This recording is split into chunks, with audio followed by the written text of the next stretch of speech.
Welcome to our Explainer series, where we break down complex tech topics. Today, we're pulling back the curtain on the system that draws literally every single window, icon, and cursor on most Linux desktops. By the end of this, you'll get how it works, and even better, how to start taking control of it yourself.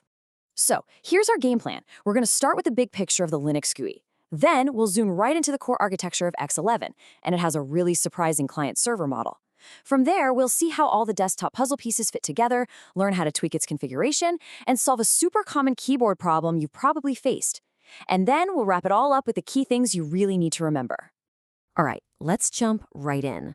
To really get a handle on the Linux GUI, we've got to start with one very basic question. Have you ever really stopped to wonder what's going on under the hood? What's the magic that happens between you typing on a keyboard and seeing a full-blown desktop appear?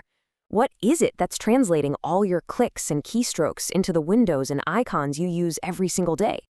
Well, that whole journey from a simple blinking text cursor to a rich graphical desktop, it isn't magic at all. It's actually managed by a system with a really fascinating history and a design that is surprisingly flexible. At the very heart of this whole graphical world is the X window system, or as most people call it, X11. Now, newer systems like Wayland are definitely gaining ground, but X11 has been the absolute backbone of Linux desktops for decades. Understanding it is still so crucial for any serious user or system admin. Okay, so let's get to the core idea of X11, and this is the part that might just surprise you. It's all based on a client-server model, which turns out to be incredibly powerful and flexible. So X11 was developed way back in the 1980s, and it was built around this one revolutionary idea: network transparency. This was a total game changer because it meant the programs you're running don't actually have to be on the same physical machine as the screen you're looking at. And here is where the terminology gets a little weird, a little counterintuitive. In the world of X11, the server isn't some giant machine in a data center somewhere. Nope. The server is the program running right here on your local machine. It's the boss of your monitor, your keyboard, and your mouse. It controls the hardware directly. So what's the client then? Well, that's pretty much everything else. Your web browser, your text editor, even a game. They're all X clients. They send requests to the X server basically saying, hey, can you please draw a window for me right here? Or, hey, the user just clicked this button. So let's trace the flow. Your applications, the clients, talk to the X server that's running on your computer. The server takes all those requests and does the actual drawing on your screen. This separation is the secret sauce that allows for cool things like SSH forwarding, where you can run a graphical app on a server miles away and have it pop up seamlessly on your local desktop. Pretty cool, right?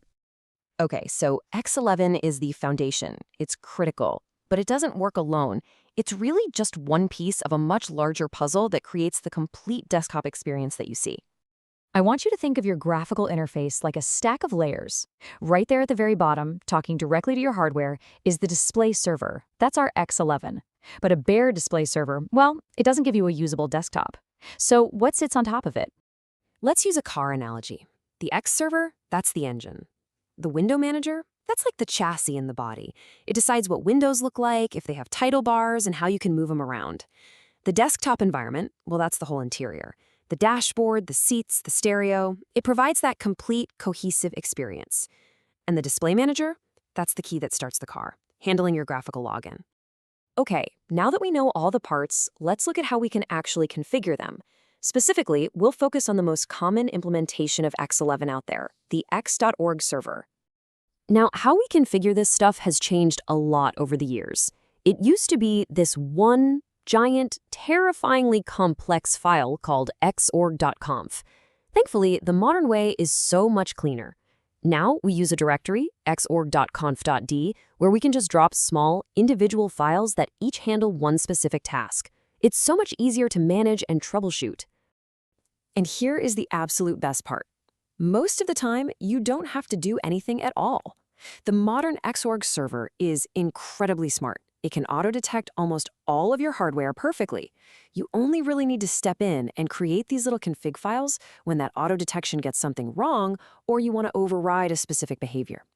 But when you do need to make a change, the format is actually pretty straightforward.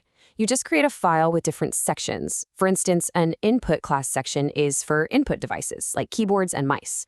You give it a unique name with identifier. You tell it what to apply to with a match role, like match is keyboard on to target all keyboards. And then you just set the specific option you want to change. All right, theory is great, but let's use this knowledge to solve a real-world problem. A very common, very frustrating problem, getting your keyboard to type the right characters. I think we've all been there. You just installed a new system, or maybe you plugged in a new keyboard. You go to type your password, and it's just gibberish. The Z key types a Y, symbols are all over the place. That is a classic sign that X11 has misidentified your keyboard's layout. So here's the permanent fix. We're going to create a new config file in that xorg.conf directory. It's a good practice to name it something like 00-keyboard.conf, so it loads first. Inside, we create that input class section that matches any keyboard. And here's the magic. We use the XK layout option to set our layouts, in this case, US and French. We can even add an option like Alt-Shift toggle to switch between them. Just save the file, restart your graphical session, and bam, problem solved. For good. So creating that config file is the permanent, professional, system-wide solution. It's what a sysadmin would do. But what if you just want to test a layout really quick, or you need a change that you don't want to save? For that, there's a fantastic little command line tool called setxkbmap. You just type that, followed by your two-letter layout code, like US, and it changes instantly just for your current session. All right, we've covered a lot of ground here, from the big, high-level concepts all the way down to a hands-on fix. So let's quickly recap the most important points. Okay, let's lock in these key ideas. First, always remember X11's unique client-server model. Your local machine is the server. Second, your desktop isn't just one program. It's a stack of puzzle pieces working together. Third, modern configuration is mostly automatic, handled by small, clean, modular files. And finally, and most importantly, you now know that you have the power to step in and override those default settings to fix problems yourself.